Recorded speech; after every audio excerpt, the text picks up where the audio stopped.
Good morning, everyone. Welcome to Ledgemere. Instead of having like a dedicated topic today, it's kind of a follow us around, and it's a little bit of everything, because that's pretty much what happens every day here. It's a little bit of everything. A lot of times with a farm, you get up with a certain goal in mind for the day, and invariably something happens, then it changes. So it's part of being a farmer. You just roll with the flow. Hey Dexter, aren't you the king of the castle today? Henry puts himself to bed every night. He's what we call our yard sheep. And so he pretty much just hangs out on the lawn for the day. He drinks out by the hydrant, and then when he's had it for the day, he just goes and sees himself back to the stall, so we close him in. And then first thing in the morning, we come let him out. Roscoe and Enos go outside for the day after they've had breakfast. They're getting weaned off milk, so we give them just enough milk powder in their water in the morning to give them a taste. And then they get a little bit of hay, and they head out.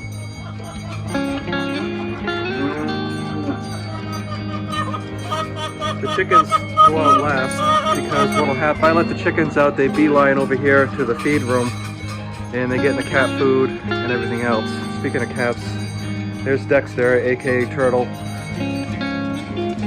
There's Pearl, and you usually find Pebbles at some point during the day,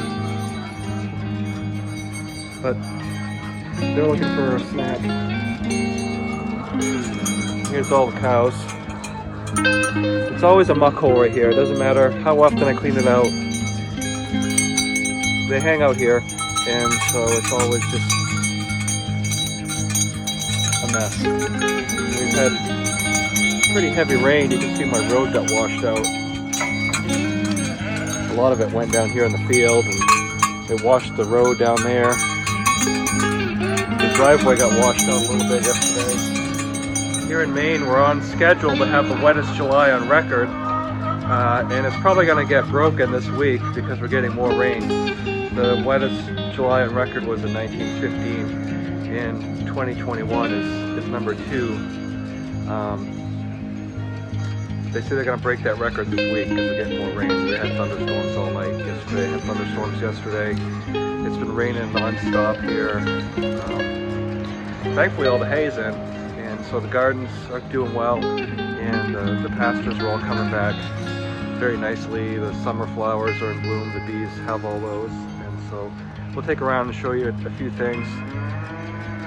Aiden and I took the mower off the 140 yesterday because I got the new sickle, so there's no need in keeping it on here. Aiden got himself a new 1988 tractor 2 days ago, so we're waiting on a couple parts. I mean, it's perfectly fine the way it is, but we're waiting on a couple extra things for him to get some projects done around here. So there's Aiden's tractor. So they're waiting patiently for their food. Let's go feed these two.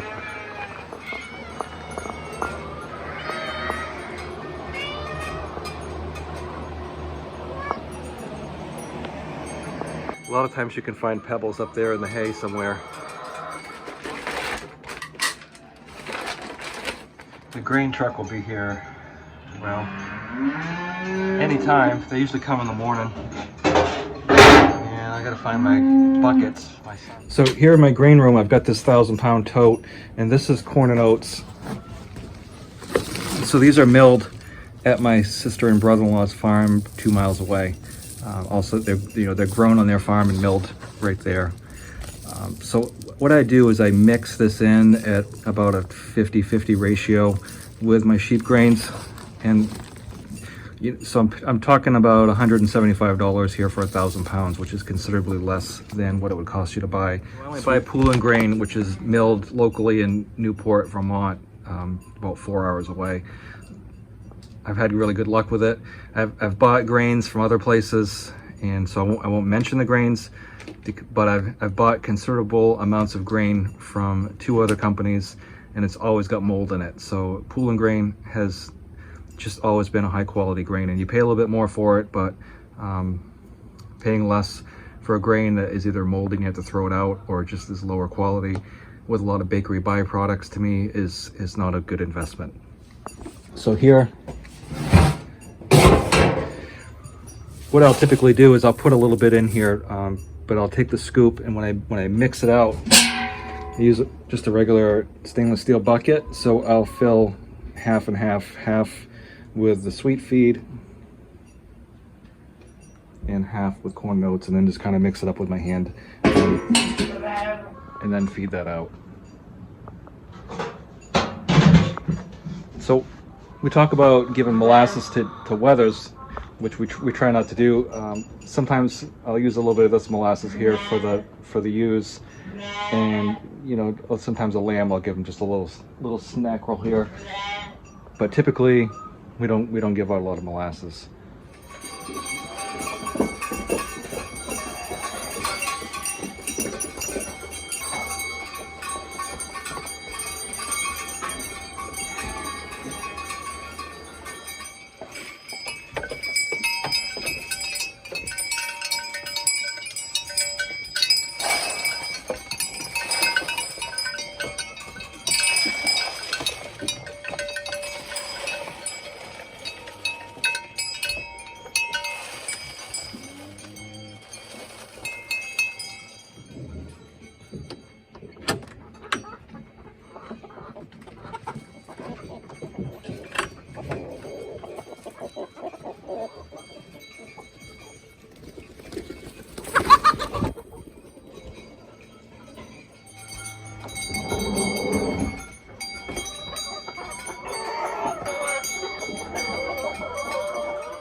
These 2 turkeys will go Monday.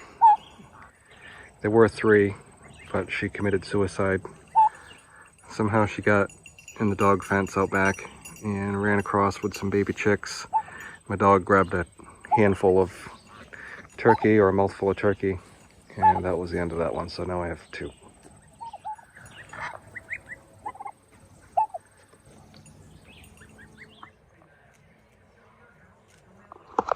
If you go out in the yard, Henry pretty much follows you around. There's a bowl of water out by the hydrant in front of the barn, so when he gets thirsty, he heads over there. And then, like I said earlier, when it's time for bed, he sees himself to his stall.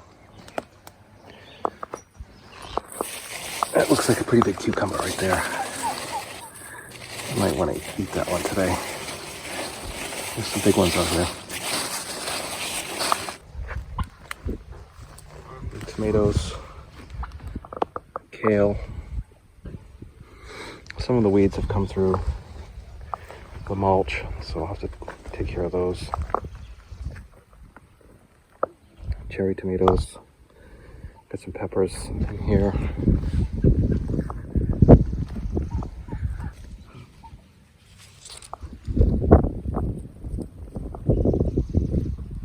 Here's the grape tunnel.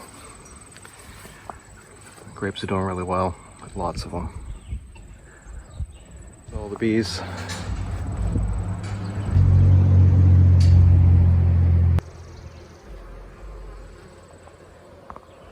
We started out with the package on the left, and then a nuke on the right, and we had some issues with Queen, so we ended up taking some stuff from the package and putting it in here. She took a bunch of eggs and moved them over, and then they went crazy. And so you can see she's got all these extra boxes on there, and like I said, I'm not the bee person. I just am the muscles behind it. So here's a bee pollinator garden we put in. Unfortunately, the camera's not picking up all the color that's really there, but I can see the bees are all through it.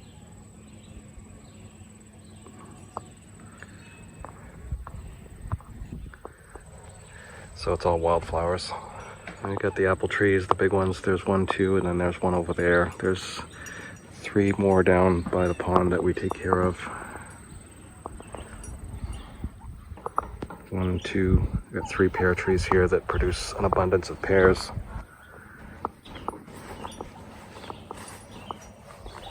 All the new fruit trees are out here with the birds.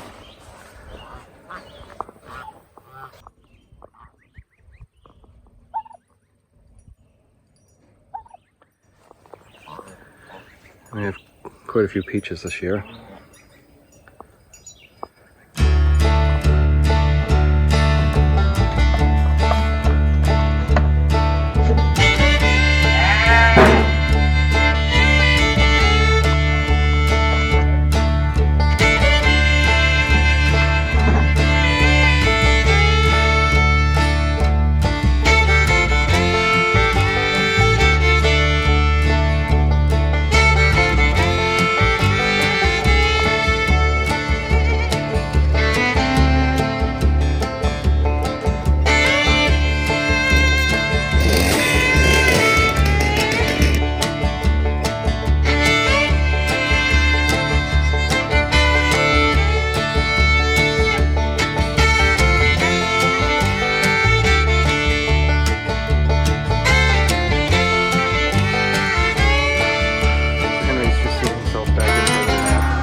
Dexter loves to climb up all my stuff and knock it all over the place.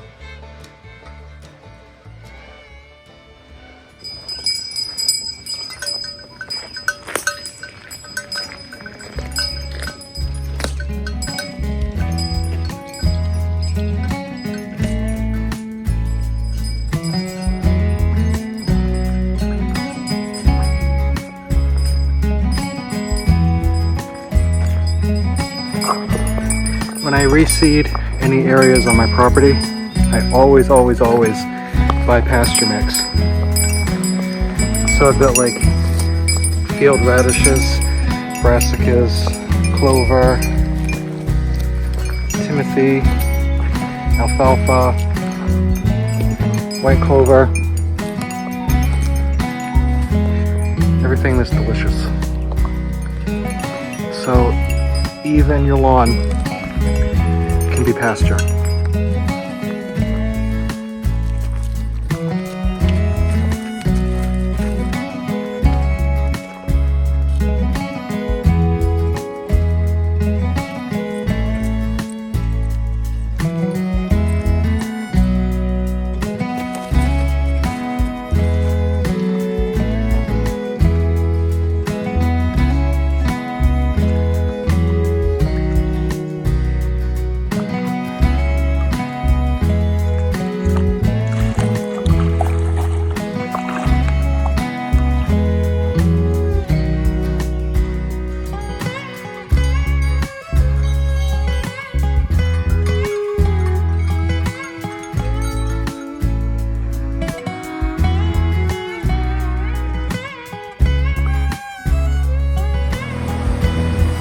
Usually do where I would like whatever falls down in the field, and then I cut a bunch down the year before, so I've got a lot of it bucked up and we just have to go down and split it and bring it up here and put it in.